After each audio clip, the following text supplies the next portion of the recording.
Hello friends, welcome to VP lifestyle. இன்றைக்கி வந்து mutton தண்ணி குழம்பு எப்படி செய்யலான்னு பார்க்கலாம்.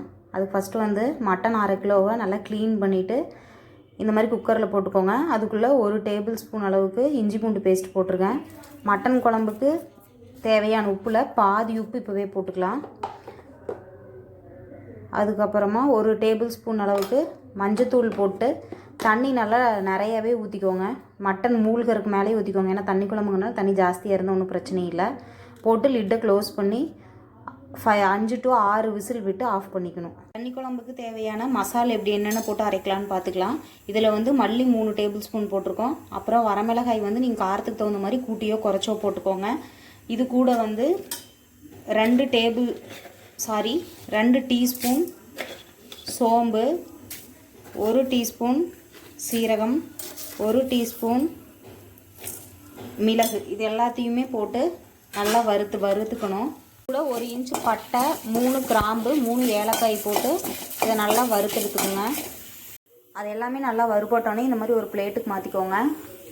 திரும்பவும் பேன் வச்சு 2 டேபிள் ஸ்பூன் ஆயில் விட்டுக்கலாம். இதில் எதெல்லாம் வதக்கலான்னு பார்க்கலாம். 1.5 கப் அளவுக்கு சின்ன வெங்காயம், 15 பல் பூண்டு, இஞ்சி ஒரு இன்ச் அளவுக்கு இது எல்லாத்தையுமே போட்டுக்கோங்க. இந்த இஞ்சியும் பூண்டும் நீங்கள் பேஸ்ட்டாக போடுறவங்களா இருந்துச்சு அப்படின்னா இதை தக்காளி எல்லாம் வதங்கினதுக்கு அப்புறமா போட்டுக்கோங்க. நான் வந்து ஃபுல்லாக போடுறதுனால நாங்கள் இப்போயே போட்டுறோம். இது எல்லாத்தையுமே நல்லா வதக்கிக்கணும். ஆனியன் பூண்டு எல்லாமே இந்த அளவுக்கு வதங்கினதுக்கப்புறமா நல்லா ஒரு கைப்பிடி அளவுக்கு கருவேப்பிலை போட்டுக்கோங்க. இதையும் போட்டு நல்லா வதக்கிக்கோங்க. தக்காளி வந்து ஆப்ஷனல் தான், உங்களுக்கு பிடிக்கும்னா போட்டுக்கோங்க, இல்லைன்னா விட்டுருங்க. போட்டாலும் நல்லா தான் இருக்கும், போடலனாலும் நல்லா தான் இருக்கும். நீங்கள் அதில் வந்து முழு மல்லியாக யூஸ் பண்ணாமல் கொத்தமல்லி தூளாக யூஸ் பண்ணுற மாதிரி இருந்துச்சுன்னா இதில் வதக்கிற பொருள் எல்லாத்தையுமே வதக்கிட்டு ஆஃப் பண்ணிவிட்டு அதுக்கப்புறமா நீங்கள் தேவையான அளவு கொத்தமல்லி தூளை போட்டு பரட்டிக்கோங்க. நான் மல்லிங்கிறதுனால உங்களுக்கு நான் அதிலேயே வறுத்துட்டேன். கருவேப்பிலை தலையும் ஃபுல்லாக நல்லா இந்த மாதிரி வதங்கினதுக்கப்புறமா தக்காளி ரொம்ப கொஞ்சமாக தான் போடுறோம். ஒரு 1/2 தக்காளி தான் இருக்கும். இது தேவைன்னா போட்டுக்கணும், இது ஆப்ஷன் தான்.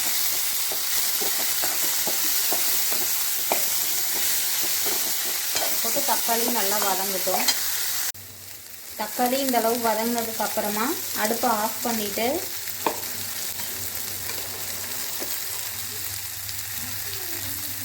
தேங்காய் ஒரு 4 டேபிள் ஸ்பூன் போட்டுக்கலாம். துருவன தேங்காய்.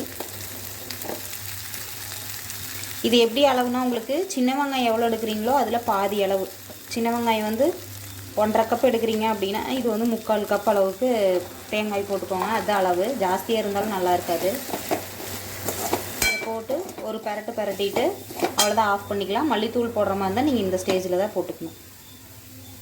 இதெல்லாமே ஆறுட்டுன்ட்டு ஃபஸ்ட்டு அந்த பொடியாக அரைச்சி வச்சுருக்கிறத மிக்சியில் போட்டு பவுட்ரு பண்ணிக்கோங்க. அதுக்கப்புறமா இதையும் உள்ளே போட்டு நல்லா பேஸ்ட் மாதிரி அரைச்சி எடுத்துக்கலாம். மட்டன் வந்து 7 விசில் விட்டு ஆஃப் பண்ணதுக்கப்புறம் பார்த்தீங்கன்னா விசில் அடங்கினதுக்கப்புறம் எடுத்தால் இந்த மாதிரி ஸ்டேஜில் தான் இருக்கும். நான் இப்போ திரும்பவும் ஆன் பண்ணி வச்சுட்டேன், அதனால தான் அதில் பபுள்ஸ் வந்துட்டுருக்குது. இதுக்கப்புறமா நம்ம அப்ளையாக வதக்கி வச்ச அந்த மசால் இது எல்லாத்தையுமே இந்த மாதிரி ஃபைன் பேஸ்ட்டாக அரைச்சிட்டு அதையே இதுக்குள்ளே ஊற்றிட்டு போகிறோம். இது எவ்வளோ தண்ணியாக இருந்தாலும் பிரச்சனை இல்லை, ஏன்னா தண்ணி குழம்பு தான், அதனால தண்ணியாகவே வச்சுக்கலாம். இங்கே பாருங்கள், தண்ணியாட்ட தான் இருக்கும். பட் கொதிச்சு வரையில் இது நல்லா டேஸ்ட் கரெக்டாக இருக்கும். நீங்கள் உங்களோட அளவுக்கு தகுந்த மாதிரி இல்லை ரொம்ப தண்ணியாக எனக்கு வேண்டாம் அப்படின்னா நீங்கள் இந்த ஸ்டேஜில் தண்ணி கம்மியாக ஊற்றிக்கோங்க. இப்போது இது தேவையான அளவு உப்பு போட்டுட்டு நல்லா ஒரு 1/4 மணி நேரம் கொதிக்க விட்டோம்னா மட்டன் தண்ணி குழம்பு ரெடி ஆயிரும்.